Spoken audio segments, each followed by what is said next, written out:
So we're back. In our last conversation, we focused on building that quiet, automated foundation, a system designed to bring a sense of order to the financial chaos that so often comes with a shift worker's life. But there's a question that always comes up after the immediate fires are put out. What's next? The world has a very simple and very unhelpful answer for you. It's discipline. Just try harder. I know how exhausting that single word can feel. You have tried. You've given it your all. And it probably didn't last, which likely left you feeling worse than when you started. Today, we're going to talk about why. We're going to pull back the curtain on the invisible force that has been draining not just your energy, but your bank account. And it has a name: decision fatigue. Here's the path we're going to walk together. First, we need to revisit the whole idea of willpower and understand why that advice is so fundamentally broken for you. From there, we'll get into the actual science of mental exhaustion to see what's happening inside your brain. Then, and this is crucial, we'll connect that exhaustion directly to your money, how it shows up in your daily life. After we understand the problem, we can talk about the solution, not as a set of steps, but as a concept. We'll explore systems as a kind of shield, and we'll get really honest about the true goal here. It might not be what you think. And finally, we'll look at what it feels like to walk that quiet path forward once you finally stop fighting yourself. All right, let's start with the most damaging idea out there: the belief that the solution to all of this is just to be more disciplined. This is the advice that society gives for everything, really. But it's advice that's built on a deeply flawed premise, especially for someone who is living with the constant, grinding demands of shift work. It assumes a reality that simply isn't yours. I really want you to take a moment and let this sink in. Just absorb it. Think about all the times you've tried to stick to a budget and it fell apart by the end of the week. All those moments of quiet guilt after an unplanned purchase when you beat yourself up for not being stronger. That feeling of failure was never a true reflection of your character or your desire or your intelligence. The approach you were told to use, the whole just try harder philosophy, it was designed to fail in your environment. The problem was never, ever you. This right here, this gets to the absolute heart of the misunderstanding. We're constantly told that willpower is like a muscle, that the more you use it, the stronger it gets. That sounds good, but it's just not true. A much, much better way to think about it, a more accurate metaphor, is a battery. It has a finite charge, and every single decision you make throughout the day, no matter how small or insignificant it seems, draws power from that battery. So, that whole try harder philosophy, it's based on the assumption that you start every single day with a fully charged battery. It assumes you're well-rested, that you're stress-free, that you have this huge reserve of mental energy just waiting to be used. But for a shift worker, that's just not reality, is it? Your job, your unpredictable schedule, the very nature of your work, means that you often start your day, whenever it begins, with your battery already half drained. You're starting at a deficit before you even face your first financial choice. And what happens when you try to apply willpower, when you try to make a difficult, disciplined choice using an already depleted battery? Well, it's going to die. This isn't just a possibility. It's an absolute certainty. It's a law of physics. The burnout you felt, that frustrating cycle of trying and failing and trying again, that was the completely predictable result of using the wrong tool for the job. You were given a broken strategy. It was a failure of the system, not a failure of you. Okay, so if willpower isn't a muscle but a battery that's constantly running low, what's really going on here? What's the scientific explanation for this feeling? Well, there's a clinical term for this state, and it's called decision fatigue. Understanding this concept is absolutely central to understanding why managing your money has felt like such an impossible uphill battle for so long. So here's the formal definition, and it's pretty straightforward. In essence, your brain just gets tired from overuse, just like any other part of your body. The specific part of your brain that's responsible for complex thought, for weighing future consequences, for saying no to that immediate gratification, it literally runs out of fuel. After a certain number of decisions, it simply cannot perform at its best. The quality of its output goes down. Now, this is not some abstract academic concept. You have felt this. I know you have. It is that exact specific feeling when you get home after a long shift, you open the refrigerator, you stand there, and your mind is just blank, static. The simple, everyday question of what's for dinner feels overwhelmingly complex, almost impossible to answer. That right there is decision fatigue in its purest, most relatable form. Your brain has made thousands of tiny micro-decisions all day long, and it has absolutely nothing left in the tank. And this is the point that separates your experience from almost all of the standard financial advice out there. For most people, true, deep decision fatigue is an occasional thing, maybe after a really hard day at the office or a stressful event. But for you, given the physical and mental demands of your schedule, this isn't the exception. It's your baseline. It's the chronic daily state that you are forced to operate from, day in and day out. Let's just visualize this for a second. On a really good day, a rare day, maybe you wake up feeling something like this: a full battery. You feel capable, you feel clear-headed, you feel ready to make good, thoughtful choices. This is the state where conventional discipline actually feels possible. But then your shift begins, and every single task, every problem you have to solve, every interaction with a person, every single moment of heightened alertness, it's a small withdrawal from that battery. It drains that power bit by bit. By the time you finally clock out, your battery looks a lot more like this. It's significantly depleted. You're tired, but you can probably still manage the basics. And this is where you are when you finally get home and have to face the decisions of your personal life. Decisions about dinner, about your family, about chores, and yes, about money. You are operating on fumes. Your capacity for thoughtful, deliberate, long-term decision-making is, for all intents and purposes, gone.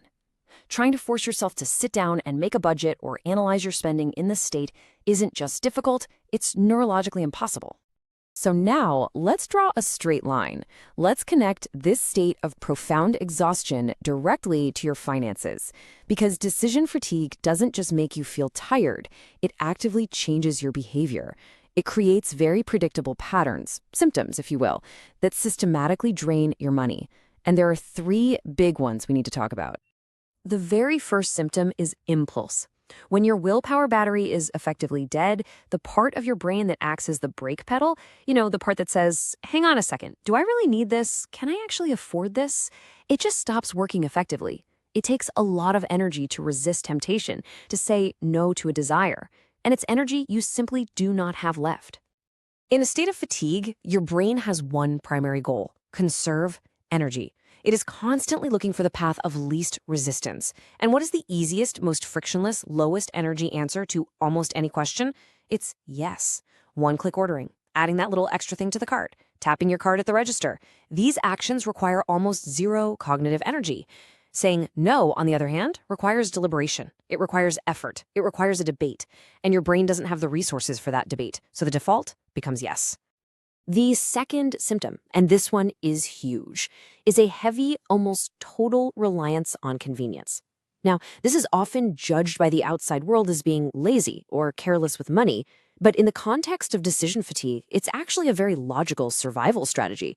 When you are mentally and physically exhausted, the very thought of planning a meal, making a grocery list, going to the store, preparing the food, and then cleaning up, it's not just a task. It feels like an overwhelming multi-stage project.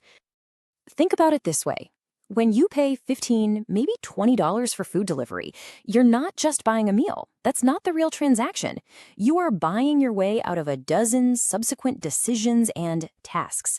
You are paying a premium to conserve the last tiny fraction of mental energy you have left. For an exhausted mind, it's a completely rational trade-off. You're not paying for food. You're paying to not have to think anymore. The third, and perhaps the most damaging symptom of all, is avoidance. This is that feeling when you know you need to deal with something: an overdue bill sitting on the counter, the need to check your bank account balance, the thought of planning for a big future expense, but you just can't bring yourself to do it. The task feels monumental, impossibly heavy. You see, engaging with your finances in a meaningful way requires focus.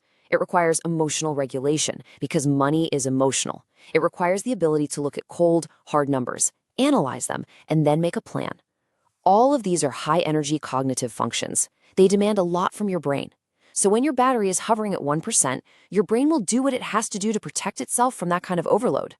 Avoidance isn't a sign of irresponsibility. It's a form of mental self-preservation. It's a defense mechanism. Okay, so if we accept that decision fatigue is a chronic, daily state for you, and if we accept that willpower is a dead battery, then what is the solution? How do you possibly move forward? The answer, it turns out, is not to try and recharge a battery that can't hold a charge. The answer is to stop needing the battery in the first place for these specific tasks. We've clearly established that forcing more discipline, just gritting your teeth and trying harder, is a losing game. It is exactly like trying to start a car that has a dead battery by just turning the key harder and harder.